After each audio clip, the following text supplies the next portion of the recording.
여러분 안녕하십니까? 정치 내비게이션의 아나운서 정승조입니다. 세월호 침몰 사고의 실종자 구조 작업이 벌어지고 있지만은 안타깝게도 진전이 없죠. 뱃머리 일부만 드러낸 채 280여 명의 실종자들과 함께 차가운 물 속에 거꾸로 가라앉아 있는 세월호의 모습은 실종자 가족뿐 아니라 온 국민의 가슴을 미어지게 합니다. 참담하다는 말조차 꺼내기가 힘든 지경인데요. 그래도 정부는 끝까지 희망의 끈을 놓지 말고 실종자 구조에 온 힘을 쏟아야겠습니다.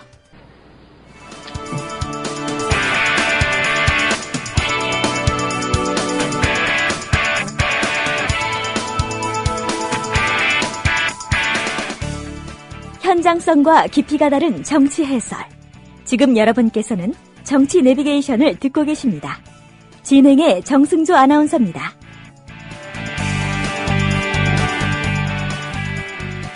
이어서 정가레이더 시간입니다. 이강윤 정치평론가 전화 연결돼 있습니다. 안녕하십니까? 안녕하세요. 네. 전남 진도에서 발생한 여객선 침몰 사고 정말 걱정이 큰데 그 선장이 배를 몰지 않았다는 얘기가 있어요. 무슨 말입니까? 네. 지금 현재 병원에 입원 중인 또 다른 선원 박모 씨의 증언인데요. 네.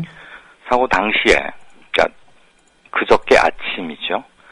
경력 1년밖에 안 된 3등 항해사가 배를 몰았다는 증언이 나왔습니다. 그리고 이 증언에 대해서 이 선장도 인정한 것으로, 경찰에서 인정한 것으로 알려졌습니다. 당시에 선장은 휴식을 취하고 있었고 두세 시간에 한 번씩 조타실, 그러니까 그 선장이 근무해야 하는 정위치인 거죠. 조타실에 들러서 상황을 보고 갔다, 그런 얘기가 나오고 있어요. 어쨌거나 당일 선장의 행적이, 출항 후에 선장의 행적에 대해서는 문제가 지금 계속 속속 드러나고 있습니다. 배에 중대한 문제가 생기자 최초 탈출자 그룹에 있었던 것으로 확인이 됐고요. 네. 선장은 이런 얘기도 했다고 합니다. 그 사고 지점이 이제 병풍도라는 섬 옆에 3km쯤 떨어지는 곳인데 거기가 다도해가 시작되는 그런 곳이고, 그래서 섬 사이를 누벼야 하는 곳이어서 숙련자가 몰았어야 하는데 이런 후회성 증언을 하기도 했답니다. 이거야말로 실종자 또는 사망자 유가족들이 들으면 정말 억장이 무너질 소리죠.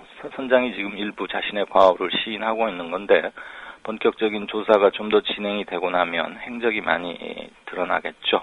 한편 지금 합동수사본부가 어제 구성이 됐는데 구성되자마자 어젯밤에 인천에 있는 청해진 해운, 요번 세월호의 소속 선사입니다. 청해진 해운 본사를 전격 압수수색했고 회계 장부 이런 것들, 회사 경영에 관한 모든 장부를 다 가지고 가서 비자금 이런 문제, 그러니까 선박 운행뿐만이 아니고 말이죠, 다 들여다볼 것으로 관측됩니다. 네. 그 사고가 일어난 후에 그렇게 후회하는 말이 무슨 의미가 있는지. 글쎄 말입니다. 네. 근데 그 밤새 사망자가 크게 늘었다고 하는데 생존 가능성은 어떻습니까?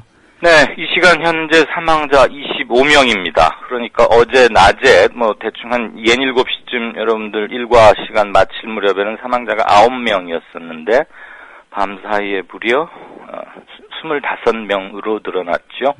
이 중에 단원고 학생은 6명이고요. 선체 주변에서 떠오른 경우가 많습니다. 지금 사람들 관심은 그러면 지금 객실 안에 있는 것으로 추정되는 실종자들의 사체가 지금 떠오른 것이냐, 이거 아니겠어요? 예. 그렇다면 생존 가능성이 대단히 낮은 것으로 이렇게 귀착될 수밖에 없기 때문에요. 그런데 아직 그렇게 보기는 이를 듯하고요.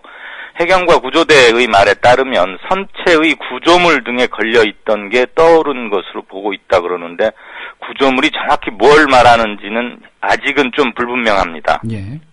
밤사이에 있어서, 그리고 지금 정보가 소상히 공개되지 않기 때문에 기자들 접근도 애매하고 그런 점이 있어서 선체 구조물 이 부분은 조금 오늘 낮에 일반 기자들이 좀 집중적으로 취재를 해봐야 될 것 같아요. 네.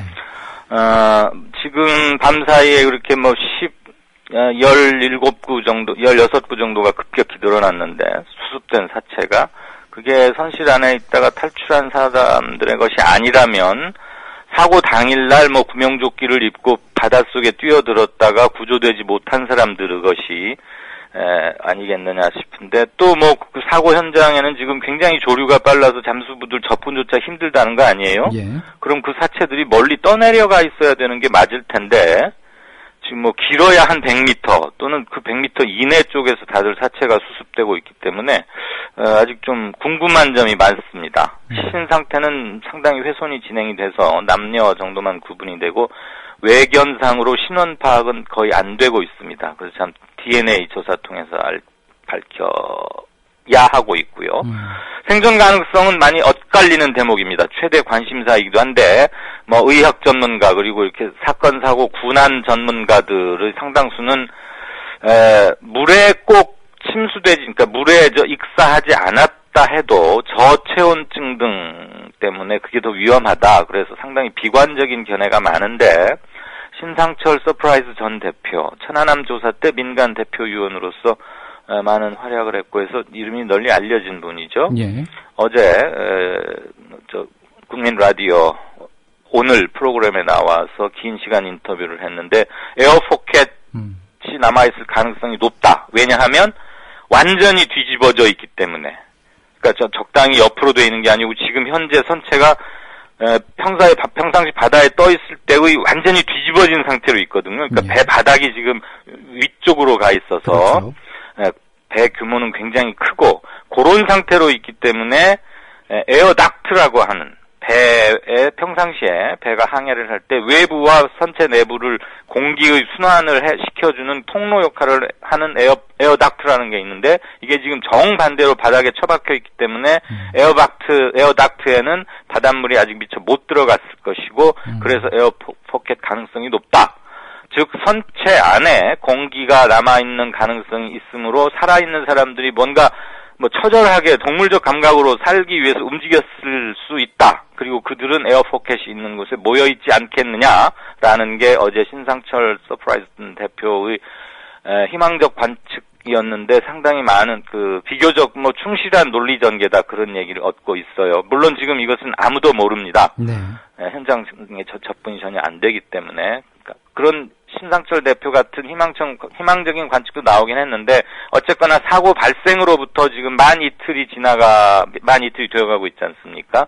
그래서 생존의 시간 가능성은 아주 낮아지는 건 사실이다. 이렇게 봐야겠습니다. 네. 구조 작업이 좀 원활하게 계속 이루어졌으면 좋겠습니다. 안타깝죠. 네. 근데 또 궁금한 게 사고 원인이 뭘까 이거예요. 네. 지금 뭐 최고 가능성은 생존 가능성과 사고 원인이 두 가지인데 이것도 역시 엇갈립니다. 항상 이런 큰 사건에 엇갈렸죠. 천안함 가지고는 지금도 많이 엇갈리고 있고요. 해경에서는 변침, 그러니까 항로를 바꾸는 구역에서 뭔가의 어떤 이유로 세월호가 방향을 갑자기 급선회를 했다. 그런 바람에 지금 이 세월호는 굉장히 큰 배인데 인천에서 제주를 오가는 정기여객선인데 왜 비행기로 화물 붙이면 비싸잖아요. 예. 그러니까 배로 붙이는 게 많대요. 그래서 사람도 많이 타지만 물동량, 화물을 굉장히 많이 싣고 다니는 배였답니다. 그래서 1, 2, 3층이 이제 화물칸으로 쓰는데 1, 2층이 화물칸으로 쓰고 3, 4, 5층이 갑판부터 3, 4, 5층이 사람들이 타는 선실인데 1, 2층이 굉장히 공간이 넓고 또 일본에서 중고로 사온 뒤에 그 부분을 많이 넓히는 증축 공사를 했답니다. 청해진 해운 측에서. 여기에 실려있던 화물들이 그러니까 급선회 하다 보니까 결박시키고 있던 끈이 풀어지면서 한쪽으로 몰려가지고 무게중심을 잃었고 순간적으로 무게중심을 잃으면서 배는 복원력을 상실했다. 그래서 옆으로 넘어졌다라는 거거든요. 네. 그런데 이제 통상 배를 자동차 같은 걸 싣고 제주도나 큰 섬 이렇게 여행 가보신 분들은 알겠지만 상당히 견고하게 튼튼하게 묶지 않습니까? 결박이라고 표현하는데 네. 그렇게 먼 거리, 인천에서 제주까지 먼 거리를 오가는 배가 화물을 그렇게 간단히 무겁게 묶었겠느냐 이런 상식적 의문이 나오잖아요. 근데 일부 보도에 따르면 철선으로 묶은 게 아니고 그냥 일반 밧줄로 고정을 했다 이런 얘기도 있어서 이 세경에서는 지금 이 가능성을 높이 보고요.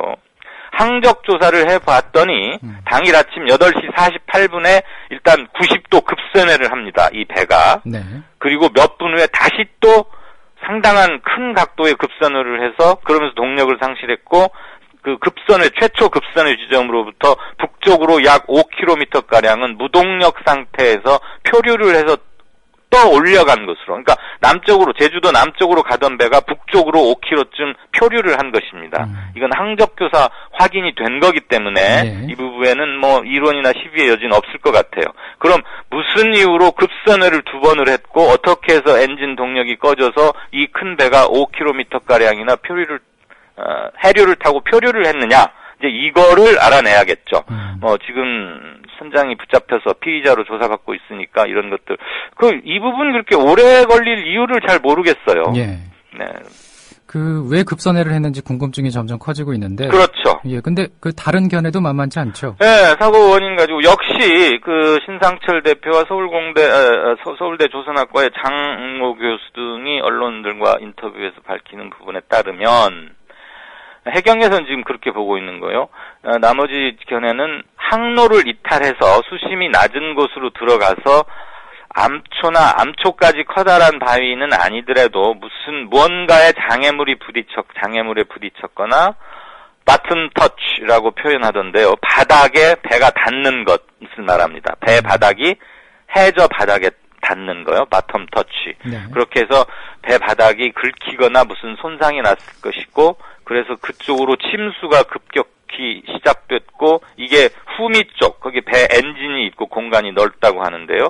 그쪽부터 물이 차고, 그럼 물이 차면 당연히 무거워지겠죠? 예. 근데 원래 또 후미, 엔진 있는 부분이 배 무게중심이 좀 무거운 곳이어서 배가 그러니까 밑쪽으로 기울면서 옆으로 넘어지는, 이렇게 된 걸 거다라는 견해도 상당히 많습니다. 그렇지만 아직까지는 조금 전에 말씀드린 해경의 추정치가 조금 더 기우는 분위기입니다. 네. 그리고 어제 박근혜 대통령이 진도 여객선 침몰 사고 실종자 가족이 머물고 있는 진도체육관을 방문했는데, 네. 상당히 분위기가 격했다고요? 예, 상당히 전격적인 방문이었죠. 더군다나 전날 정홍원 국무총리가 갔다가 실종자 가족들로부터 물병 세례를 받는, 욕설도 듣고 아주 봉변을 치렀기 때문에 설마 가겠느냐 했는데, 사고 현장에 이어서 당연히 진도 실내체육관을 갔습니다. 대통령은 행적은 공개되는 거니까 사고 현장까지 갔는데 실종자 가족이 모여있는 곳에 안 갔다면 더 비난이 많겠죠. 그렇죠. 대통령을 수행했던 해경청장 등이 왜 공기 투입이 안 되느냐, 왜 잠수부 못 들어가느냐, 이렇게 실종자 가족들 애타고 궁금한 것들 막 질문을 털어놨을 거 아니에요. 예.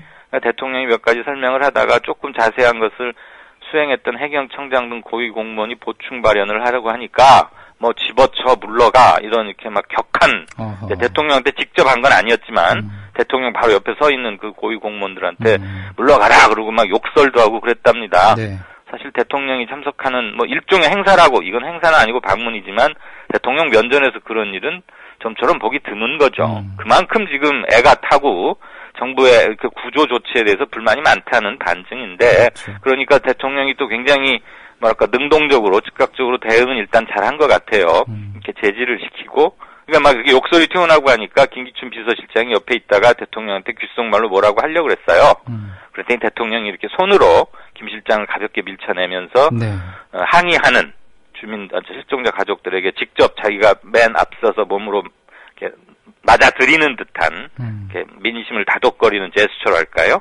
그렇게 해서 또 몇몇 발언 때는 뭘 어떻게 하겠다, 즉각 들어드리겠습니다, 이런 식으로 약속을 하니까 또 박수를 받기도 하고 그랬습니다. 그래서 이제 대통령이 가서 수색 관련 정보를 신속하게 공유하도록 해드리겠다. 예.